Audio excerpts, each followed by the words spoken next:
I think it's fair to say that the kind of coalition that was built 22 years ago, I mean, although it was built under, at the time, the circumstance of the post 9/11 era and the war in Afghanistan in October or November 2001, but then it was Jenin in April 2002, and then obviously we started Iraq. And that culminated in what is till now the biggest demonstration that was seen in Britain, the 2 Million March in February 2003. But what I find quite remarkable, and this is me personally speaking, the fact that this coalition, that was the three parties of which were Stop the War Coalition, the Muslim Association of Britain, and CND,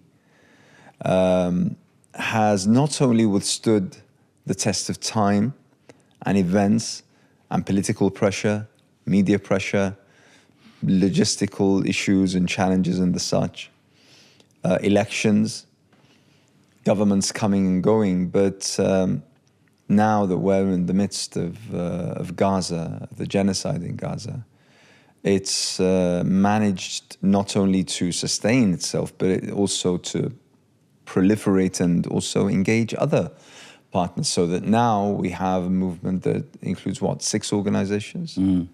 And just, you know, a few Saturdays ago, we had the, what, 16th national demonstration? 15th. The 15th national demonstration.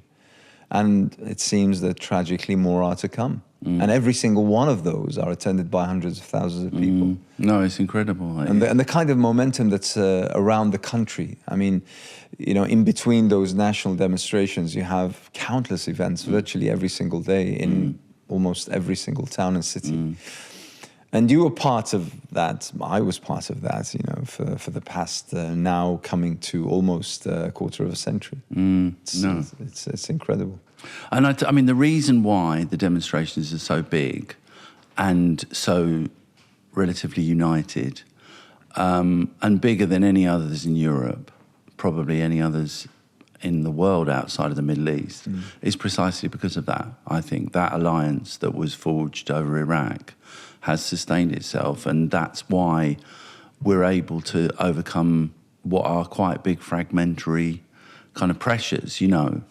And I think it's very important as well politically, because people forget that the demonstration on 2003 over Iraq had as its second slogan, Free Palestine. So, you know, that kind of, that linkage between the kind of wars that Britain and the US have been fighting internationally and the question of Palestine was made, you know, 25 years ago. And that's so, so important because, you know, that is the connection here. And I think some people in the movement don't fully understand that it's not actually the Israel lobby that makes the US and Britain back Israel. I mean, being a lobby for Israel in the West is the easiest job in the world because basically the establishment's already signed up to it. Because what's happening here is that the US and Britain and the other Western powers, they need Israel. They need Israel to continue to try and fight for their control of the Middle East and so on, and the gas and the oil. That's really what the relationship is all about. So that tie-up is very, very important. And to be honest, I mean, you're absolutely right. The fact that over 22 years ago, and whilst we were, you know, thinking about the post 9/11 era and the war on terror, and Afghanistan and then Iraq, but the movement recognized that all of this tied very, very neatly with the issue of Palestine. And despite the fact that there were voices that said, you know, why are you separating people here? You know, why not just have the you know, no war in Iraq, and that's more than sufficient? Why add Palestine when it's a totally different issue? But we were telling them, it's not really. It's not. All of these issues tie together, and now I believe that, you know, the validity and the correctness of that decision is proven. Yeah, no, absolutely. And, you know, you can tell, you can see the connections and the impact of the connections in the way politics has played out over the last the period since the Iraq War, actually, because, what did they take Corbyn on over mostly? It was over, effectively, it was over Palestine. I mean, that's what the anti-Semitism, sort of offensive was all about. It was about his support for Palestine. And that shows that the establishment is very, very concerned about this issue because they see it, they know, for them, it's all part of, global Britain, their attempt to project British power around the world, their support for Washington, their support for the wars. These things are all integrated, and they know that. So it's important that we recognise it as well, because if we don't, then we're going to be in trouble because we're not going to understand what is going on, and the issues will be taken on separately. You've been part of this from day one, but in your estimation, and over these 2 and a bit decades, what has been the gelling component? What has kept this, not only this tri-alliance that was created 20 years ago, but the fact that it's managed to also engage others and involve others? Over the years, what has it been? Has it been the causes themselves? Has it been the veracity, for instance, of Afghanistan, Iraq, and now Palestine? Has it been local politics, the state of the country, and people being angry, obviously, for those cases, but also seeing the state of affairs over here and being driven by that? Has it been something else? I mean, what from your perspective, what has kept this together, in fact, making it grow and grow? Well, I think there's, in a way, there's two things which are connected, but they're different. And one is that some people again on the left anyway, have this attitude that people aren't that interested in foreign affairs. That foreign policy just isn't sexy, and that what people are really concerned about is the NHS and trade unions and wages and so on and so forth. Now, of course, people are concerned about those things, and rightly so. But I also think that in Britain, with its colonial past and its continuing imperial present, people recognise that foreign policy actually isn't disconnected from domestic policy. And you think about it, after November the 11th last year, when there was, 800,000 people on the Palestine demo, after that demo, it's probably true to say that the 2 biggest demonstrations in British history, the Iraq demo and that demo, have been about foreign policy. Yeah. So, I don't think it's true that British people aren't concerned about foreign policy. I mean, actually, I think you can go back into history, and there's a long tradition in Britain, back into the 19th century, of, popular agitation against slavery in general, and popular agitation in support of the North in the American Civil War. That there is quite a long tradition, which is connected to colonialism, actually, that, ordinary people are concerned about these things. So, that's played out. And now we're in a sort of, a period of the decline of Western imperialism. It becomes even more of an issue in lots of ways because, you've got an establishment, you've got ruling parties who are desperately trying to cling on to this colonial past, to some sort of global role, when in most people's minds, colonialism is something that should have been in the dustbin of history.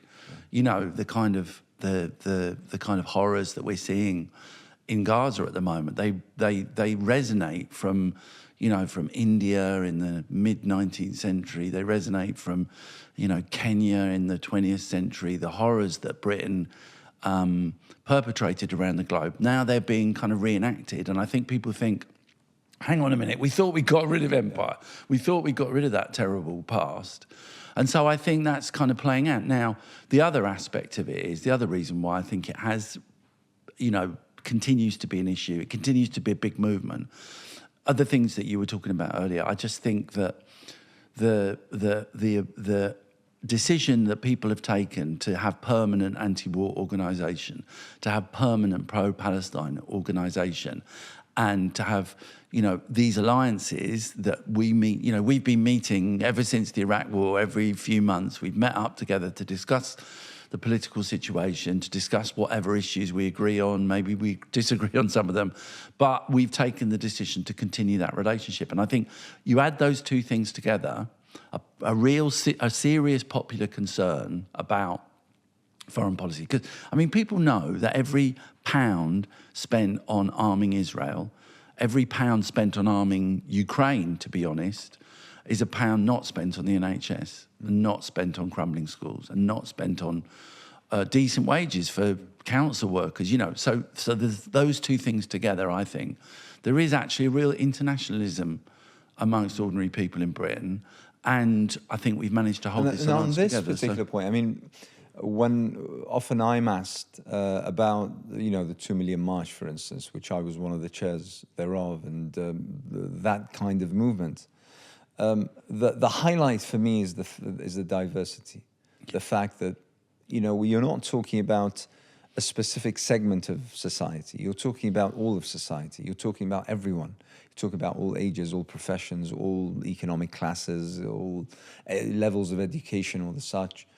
People connect, and you know, the kind of internationalism that you've just spoken of. I think that every single time, that's something. I mean, right now, and I was speaking to an audience just recently, and I said that probably one of the most important components, not necessarily the largest, but one of the most important components, is the Jewish community, the Jewish anti-Zionist community. And so once again, and the fascinating thing is that if you cast your memory back to those 22 years, and you sort of see it in segments and films, you see how that crowd has sort of evolved and grown with the movement. Yeah, that's and true. now we're having the students who are an essential part of the movement in protest of the genocide in Palestine.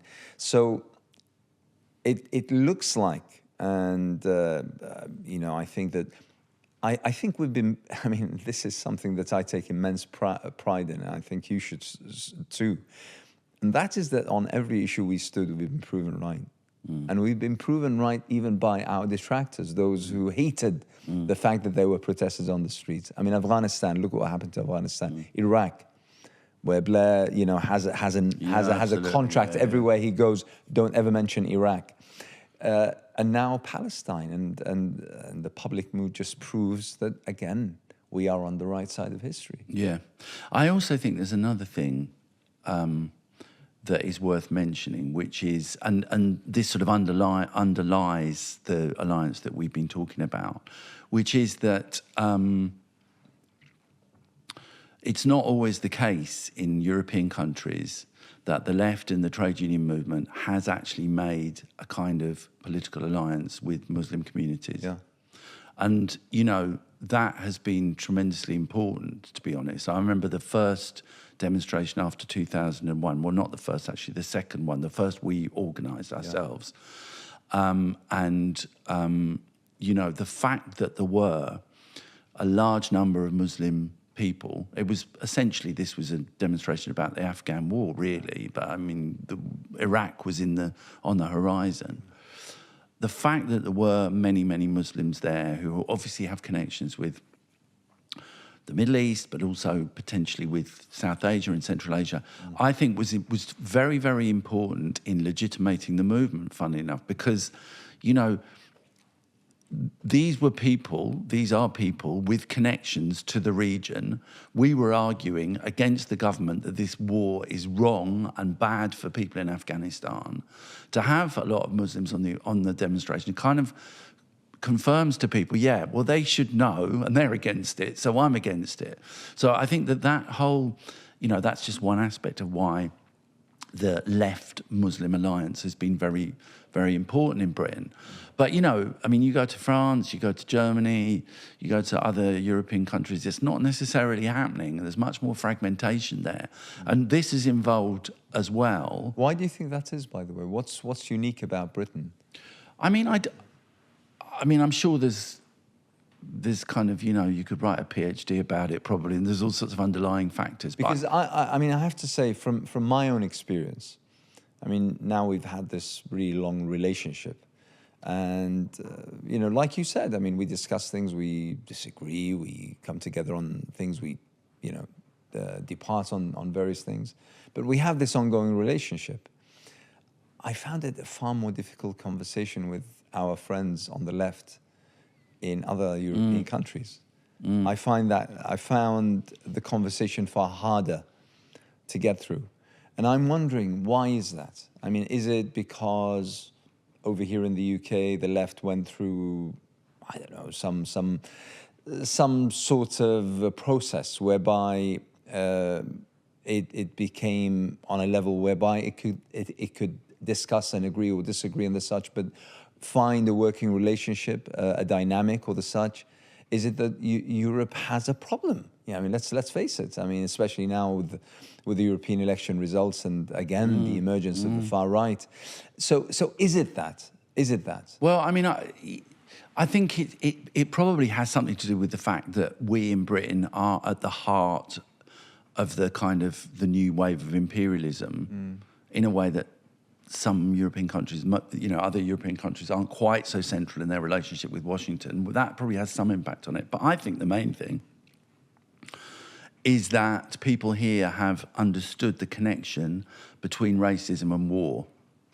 They've understood that, the reason for Islamophobia, the fundamental driving force of Islamophobia has been the West's desire to occupy the Middle East and continue occupying the Middle East. And that around after the Iranian Revolution and in the early 1980s, the US and its key allies thought, okay, the biggest potential resistance to US imperialism is going to come from the Middle East.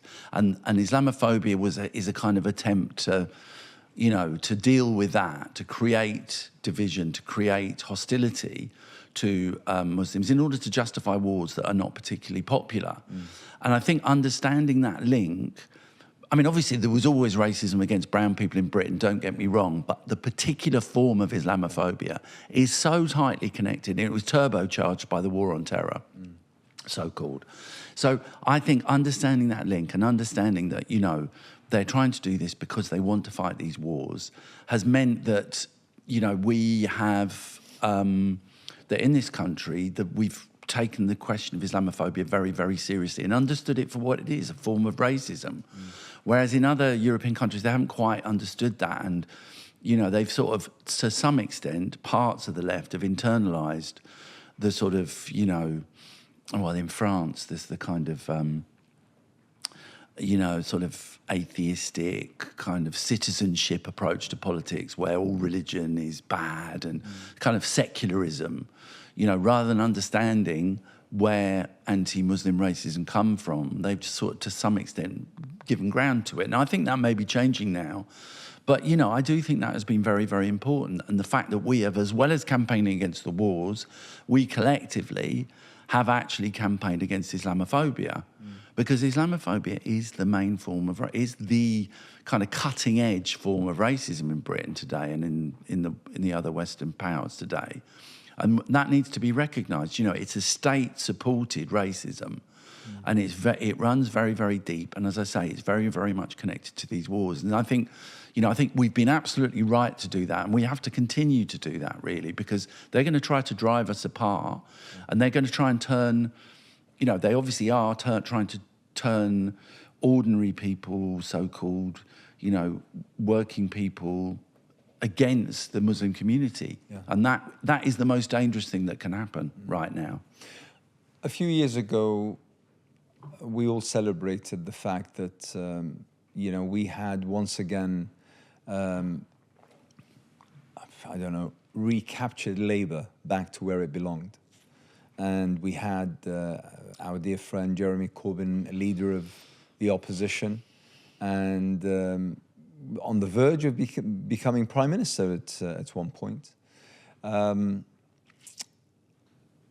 then that was hoisted, just basically ripped out of clutches and returned to where probably Blair wanted Labour to be. Or even worse. Or even worse. Yeah. Or even worse. What's your take on this? Because those were glorious years. Those few years, they were fantastic. The fact that the membership of Labour, made it the largest political party in all of Europe, because of the Jeremy Corbyn effect. And as soon as, he faced what he faced, all those drove out once again of Labour. What does that tell you? I mean, one thing about it was, I think it's worth remembering that the Corbyn surge in Labour, the fact Corbyn became leader, was itself partly the product of the movement against the war, the big mobilisations, because he was so associated with those. I don't think he would have become leader of the Labour Party if he hadn't been on the stage alongside you and me and others on February the 15th, 2003. So there was a direct connection there. I think in 2017, we were all over the moon about the election result, even though he didn't win, but we were like, yeah. I think that really spooked the establishment in Britain. And it spooked them particularly because of the question of foreign policy. I mean, they can live with a little bit more taxation on the rich, a bit more funding for libraries and the NHS. They could live with that. What they couldn't live with and what they can't live with is a government that is not prepared to press the nuclear button, or a prime minister who is not prepared to press the nuclear button. Is a prime minister who supports the Palestinians. Is a prime minister who doesn't want to fight the foreign wars. Remember the media outrage at the fact when he said that he wouldn't press the nuclear button, and how outrageous that was presented to people. And now we have a prime minister who is not willing to press and as though that was such a catastrophe. It was farcical. I know. And all that was very popular, on that stuff that he did. But they really they moved against him. I mean, they weaponized the anti-Semitism stuff, and they weaponized the Brexit stuff, and they had a kind of two-pronged attack on him, which went right across the establishment. It involved civil servants and generals. You remember the general who came on and said, there'd be a mutiny if he became prime minister, And the BBC, obviously, they had the whole panoply of power in Britain was mobilised against him around particularly those two issues. And, unfortunately, it broke the back of that particular project. You could go into the reasons, but that was very, very painful. And was there anything, do you think, lasting that emerged from that? Was there, I don't know, some sort of popular movement, some sort of element of either young who were, sort of motivated by Jeremy Corbyn? I mean, till now, the 2019 manifesto is cited as one of the best manifestos ever. Yeah. And many even claim that today's Labour or even the Lib Dems have actually nicked quite significant swathes of that. And Boris Johnson nicked a lot. Boris Johnson did, absolutely. So do you see those years and how they ended as sort of wasted, or do you see that there was something that emerged that we see today amongst the current pro-Palestine movement? I mean, I don't think you can say they were wasted, because, as you say, it was very inspirational. And the basic ideas of socialism were kind of put on the map, back on the map for millions of people. You've got 13 million votes in 2017. I mean, that's a huge number of people who voted for an anti-war, pro kind of, taxing the rich policy and candidate. I think it helped to propagate those ideas. I don't think actually you'd be seeing quite so many independent people standing now against Keir Starmer if it hadn't been for the Corbyn experience. I think those things live on.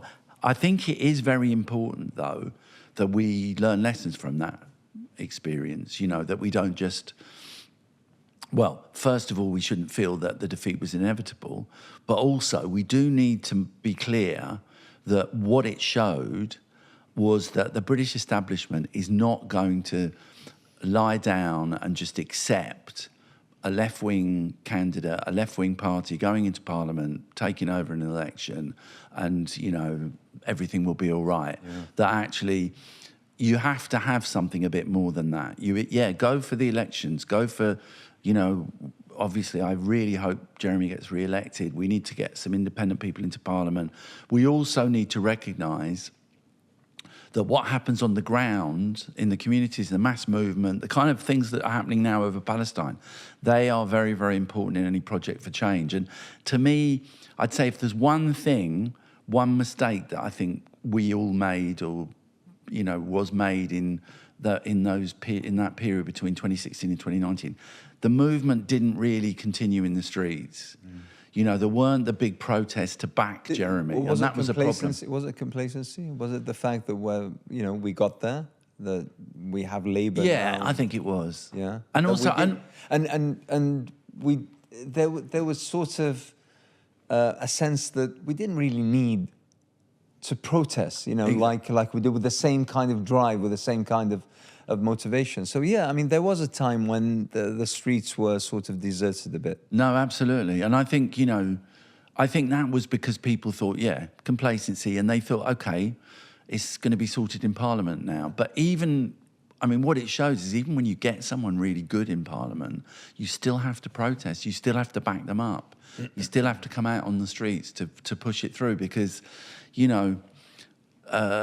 Parliament doesn't really run the show. I mean, it has a role, but you've got to think about the civil service. You've got to think about the judiciary, the generals, the media, all these people. They are part of the power structure as well, and they don't just vanish when you get a good Labour leader in. Do you know what I mean? That's really what you've got to remember. Apologise in advance if I'm putting you on the spot, but a part of the left, which to me is still, after all these years, is a little bit of a conundrum: trade unions. It sometimes baffles me as to the kind of battering that the trade unions have come in for over several Labour administrations, and the kind of positions that they have with the Labour Party, which are often diametrically opposed, yet still the trade unions provide the backbone of Labour, despite the fact that it has no resemblance to Labour as Labour should be, is something that I don't understand, and I continue to be baffled by. What's your take on this? There's a big separation in British. I mean, this is true of every country, but I think it's particularly true in Britain. There's always been this separation between, the politics is over there, and that's the job of the Labour Party, and like wages, conditions, workplace stuff is over here, and that's what the trade unions do. And there's this thing that, the trade union leaders shouldn't get involved in politics, except to just let Labour get on with it and back them. So I think there's that separation between politics and economics is a big, big problem. And there's this terrible nervousness on the part of the trade union leaders to address political questions and to think about, okay, I mean, what are we going to do? This is not going in our favour. And I agree with you. I mean, I think it's a big, big problem. Because the truth is, Labour has changed. It has changed very, very deeply from what it was in 1945 and, when it was pro-welfare state and the NHS and all of these things. We have seen a progressive movement towards the free market, which is now, there's nothing to choose between them really, or very, very little to choose between them. So, yeah, that we have to do. We have to say to the trade union movement, you can't avoid politics. You may not be interested in politics, but politics is interested in you. Absolutely. That's the problem. And one of the things we're trying to do to overcome as a step towards trying to deal with this is to bring the Palestine issue into the trade unions as much as we possibly can and get them to take good positions and get them to actually mobilise for the demonstration. And Palestine was always an interest to the trade unions. Yeah. I mean, it was, that kind of coalition between the unionists in Palestine and the unionists here. Yeah. I mean, there was always this kind of understanding or synergy. You sometimes wonder, why is it, and at what point was it, that all of a sudden trade unions were sort of lagging a little bit behind when it came to Palestine? It's something that's quite baffling. I mean, it is. But I do think it comes down to this kind of long deep-seated fear of being political in the British trade union movement. And in a way, the key way of dealing with it is to build the mass movement as big as you possibly can and use the mass movement as a way of persuading the trade unions to get on board. Because, I mean, the truth is, there must be tens of thousands of trade unionists on the Palestine demos, just as, you know, with their families or whatever, you know. But mainly they're not coming out with their banners and stuff because they're not being given that option. And it was true over Iraq, to be honest. It took some time for the unions to come on board. It wasn't like they were there from the start. But I think the fact that we got so many people out into the street eventually persuaded them to come on board. I think Unison came on board 2 days before the February the 15th, 2003 demonstration. Yeah, true. So, you know, that's the way round it's going to be in a way because, you know, I suppose you've got to say the trade unions do organise. They organise everyone in their workplaces where there is a union. They organise everyone, no matter what their political opinions are.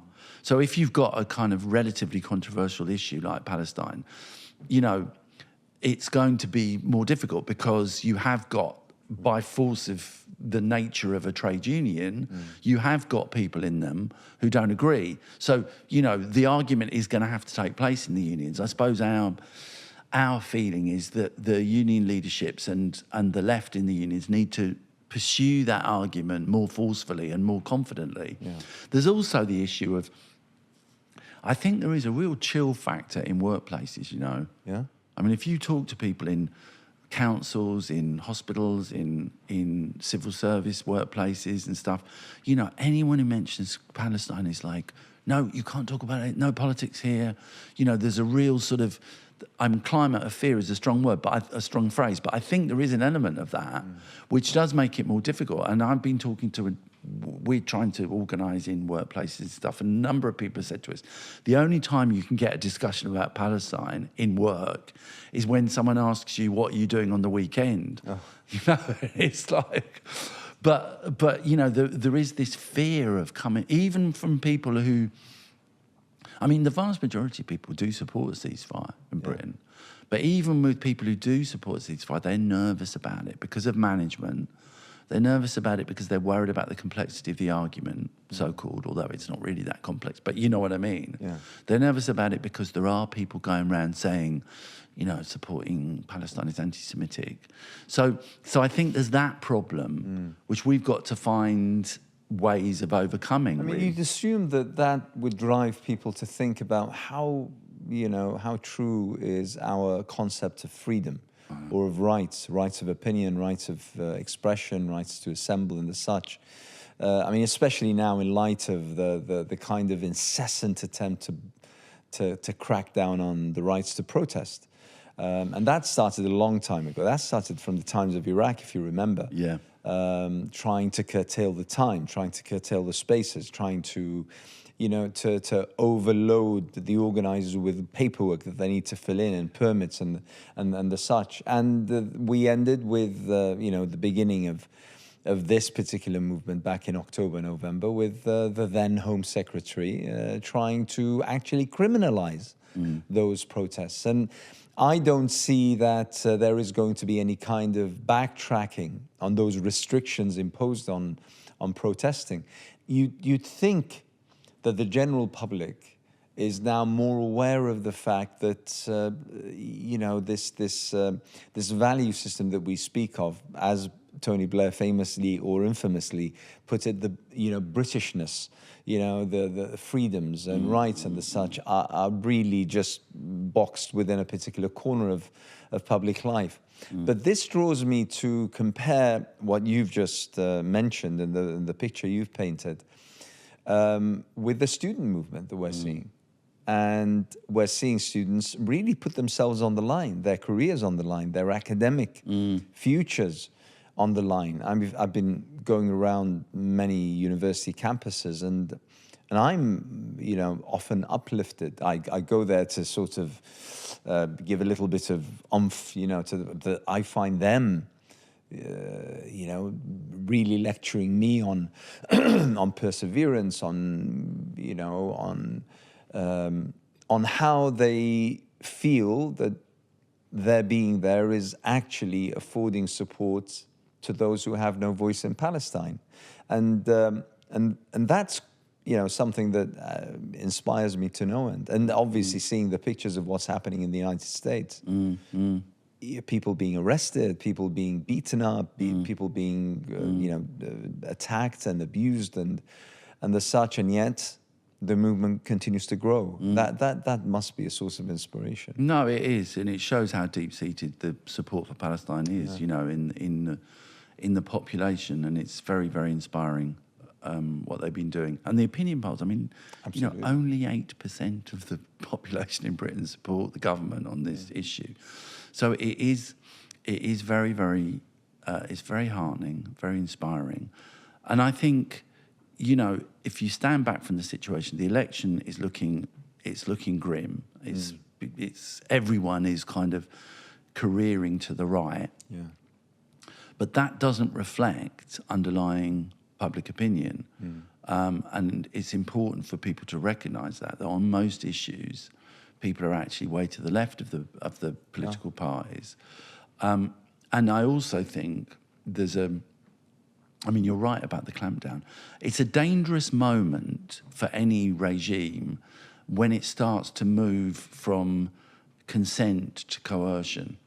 I mean, it's bad for us and it's frightening, but it's also dangerous for them because, in general, the way things operate in this country and quite a few others is that there's a kind of not any enthusiasm for the way things are, but there's a kind of grudging acceptance of the status quo. But, when they have to start imposing their ideas on people with force and by arresting people and restricting people from protest and so on and so forth, and shutting people up at work and banning kaffirs and badges and all this sort of thing, that's not a good place for them to be, really, because it kind of starts to expose the nature of... it shows desperation. It does show desperation, really. You're out of ideas. Yeah, all of a sudden, exactly. So the best way forward is to ban. Yeah, or to exactly. prohibit or to criminalise. Yeah, exactly. And as long as we hold together and try and, and hold our nerve as much as anything. I mean, I thought the November the 11th thing last year when they did they did consider a ban and they were talking about a ban and the government was proposing a ban. To be honest with you, I think, the fact that we made it clear in the days running up to that decision that we would have defied a ban was the reason why they didn't ban us. Sure. If they'd thought that we would have accepted a ban, then they'd have done it. But they knew, because we basically made it public, that if they had banned us, we would have marched anyway. And that was what defeated them. And that's a very, very important lesson for me. That is, you cannot... You can't just accept the kind of frame that the legal, the constitutional, the political frame that they offer you. There are times when you have to say, I'm sorry, but, this issue is so important. You are so wrong on this. Popular opinion is so much against you on this that we are going to defy you, whatever you do. And that once you get a mass movement, a genuinely mass movement, that is not just mobilising, but is prepared to defy those kind of movements, those kind of measures from a government, then you're actually in quite a powerful place. And although they have tried to restrict where we demonstrate and stuff, in the end of the day, we've got like 150,000 people, so it's quite hard for them to do it. True. You spoke about the elections and the kind of grim outlook. But how do you find the kind of talk, the engagement, the fact that we have, in my estimation, and please feel free to correct me if you think I'm wrong, unprecedented numbers of independents running this time. I mean, we're talking in the region of 1,200, 1,500 independent candidates, or candidates who belong to smaller parties that have emerged on the back of the pro-Palestine movement, running across the country. All of a sudden, whilst we were sort of bereft of any competent, well-standing, sincere, non-political careerists. We were given a really slim choice between, the main political parties, but now we're having, a real, explosion almost in choice.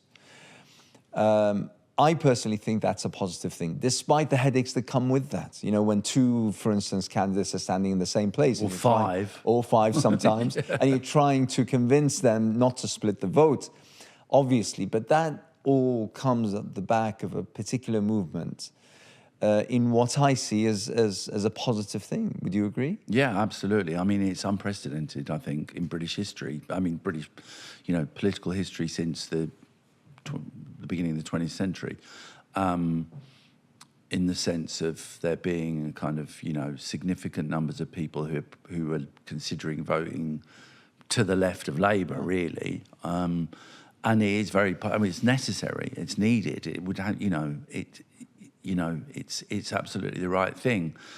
So yeah, I think it shows that people have this sense of belief that they can affect change. Yeah. And that's definitely a good thing, because the worst thing that can happen is when people are convinced that they can't change. It is what it is, and that you just have to choose between all the rotten apples, who's less rotten than the rest. So definitely, I mean, that's definitely a good thing. Yeah. I mean, the only thing I'd say is that I think in a two-part, in essentially a first past the post system, and in a situation where Labour is so kind of embedded in the whole traditions of the working class and so on and so forth, and when there will be, understandably, a strong get the Tories out mood, don't underestimate how difficult it's going to be, even for the stronger candidates, to get elected. I mean, that's the only thing I'd say. I think it's important to be very much welcome what's happening, but also have realistic expectations about what we're going to be able to do this election, because it's not easy standing against these people. Of course. They've got machines. They've got the tradition. They've got funds. They've got media. They've got all of this on their sides. Absolutely. And, so I mean, that's the only thing I'm need to be realistic about it. If let's say, with an air of optimism, if we see this as the beginning of a movement that takes place on the political sphere. I mean, we started this by talking about, the movement on the streets and the protest that started 22 years ago. But if we consider this as an annex, which is now engaging the politics and the political dynamics, 10 years down the line, 15 years down the line, 20 years down the line, this could prove to be something. No, absolutely. I'm sure it would. Well, I'm not sure. Who can be certain? It would be foolish to make too many concrete predictions. But yeah, I think you're right.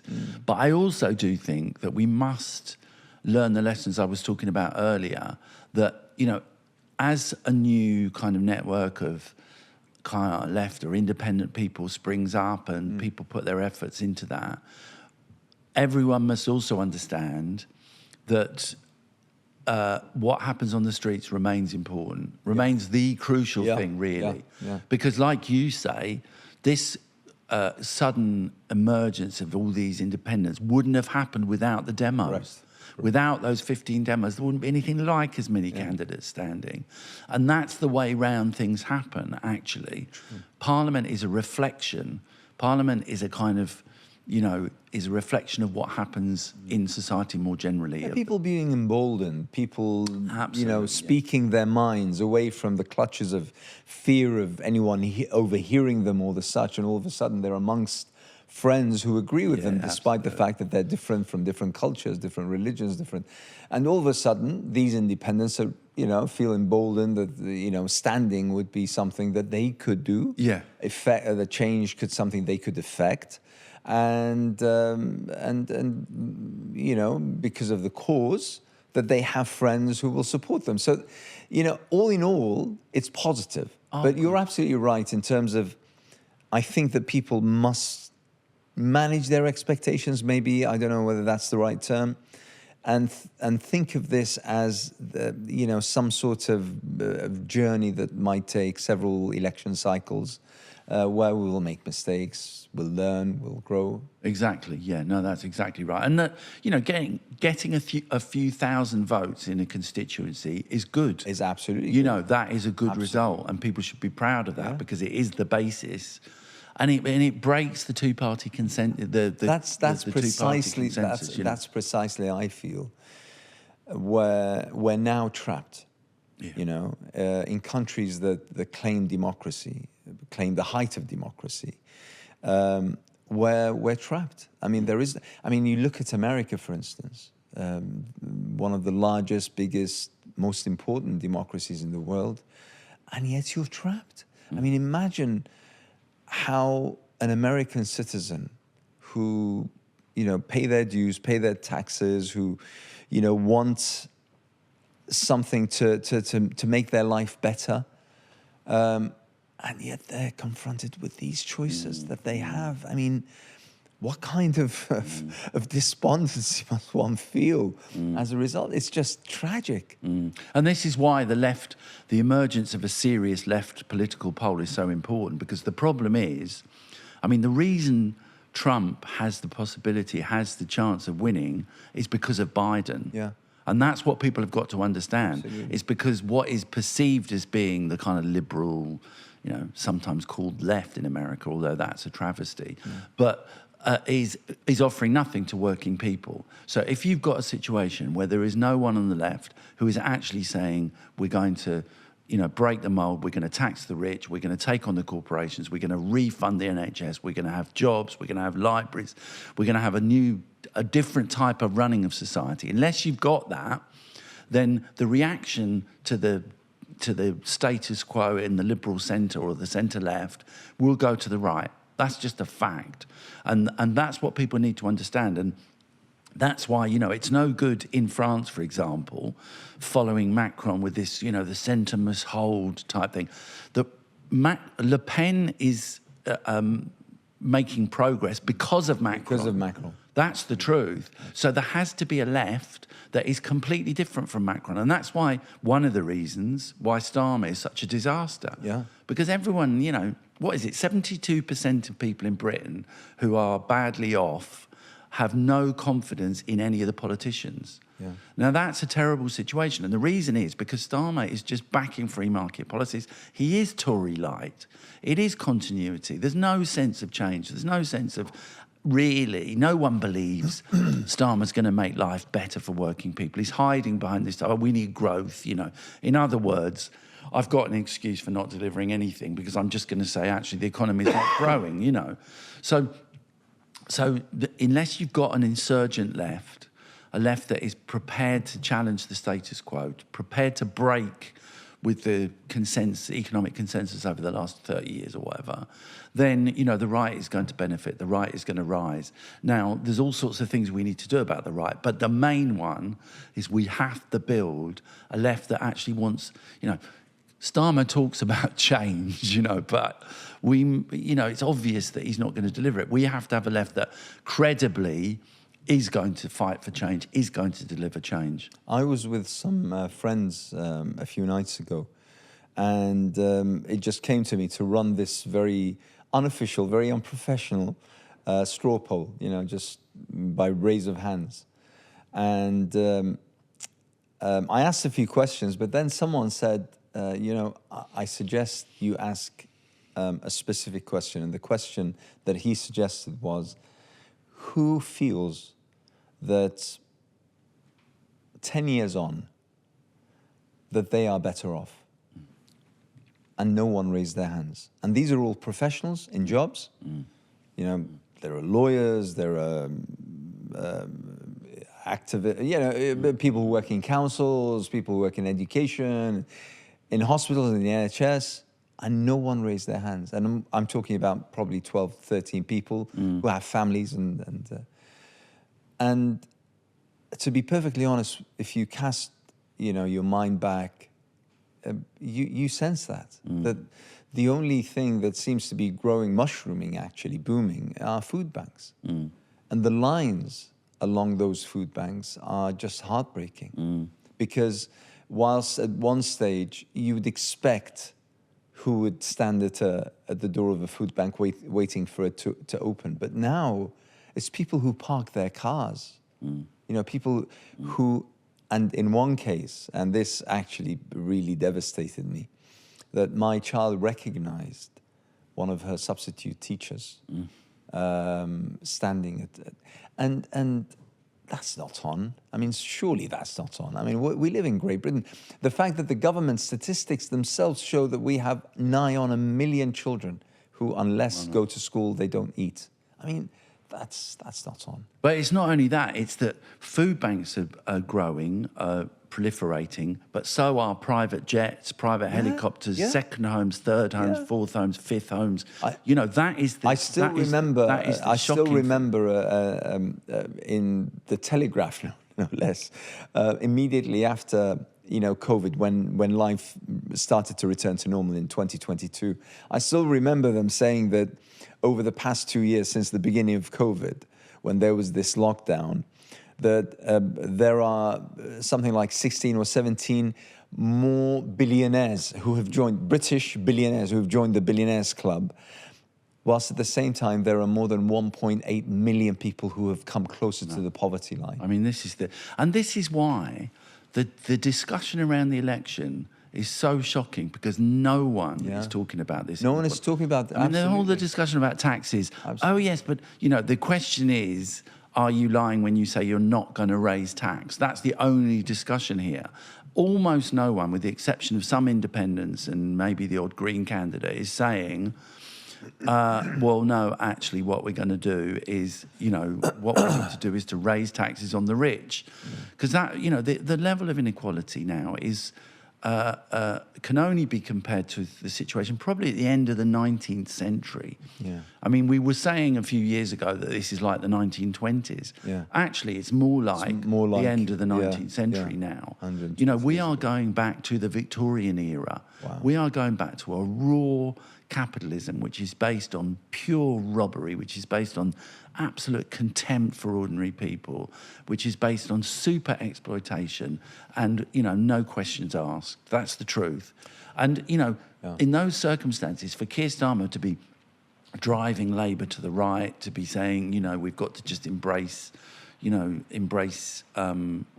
free market and austerity and so on and so forth, that is absolutely shocking. And he's not doing it, in my opinion, because they've studied the opinion polls. And, actually the way to win working class people to vote Labour is to say, we want more of what we've had over the last 40 years. They're doing it because they want to send a message to the people in the city, to the people who've got their fifth home and their private jets, that that capitalism is going to be safe in their hands. That's what they're doing. They're trying to love up to the establishment, the financial institutions and the big business people. And that's absolutely the bedrock of what has gone wrong with politics in this country, really. It's all about the corporates. It's all about Great Britain PLC. It's not in any way about ordinary people and about making there's no vision of taking society forward at all. And finally, Gaza. It's incredible. It's absolutely shocking that and traumatizing that after whatever it is, more than 8 months, we're now facing a situation where there's troops are going into Rafah on the ground today, despite all the promises that wouldn't happen. And it's not just about the cabinet and the IDF and the Israeli government and the horrors of settler colonialism. It's also about what the Western powers have enabled here. And it's important to go back to the point that we were making at the beginning of this discussion, which is that this couldn't be happening if it wasn't for what the West are doing. This couldn't be happening if it wasn't for US in particular support for Israel. The truth of the matter is, if you look at the scale of funding, if you look at the level of military aid, it's not just the case that Israel couldn't conduct its serial aggressions in the region without US aid. Israel couldn't exist in its current form without Western support. So our role in this is critically important. The movement in Britain, because Britain is the US's main ally on the world stage on this question, as on so many others, our role in this movement, the role of the people, the colleagues and comrades in the US organising for Palestine, is absolutely critical. We have to break the British government's support for Israel. We have to break the British government's support for Washington, their alliance, the so-called special relationship. Because if we don't, the Palestinian people are going to suffer from it first and foremost, but there's going to be trouble all around the world. Absolutely. Thank you very much, Chris. Thank you, Anna. That was fantastic. It's been a pleasure.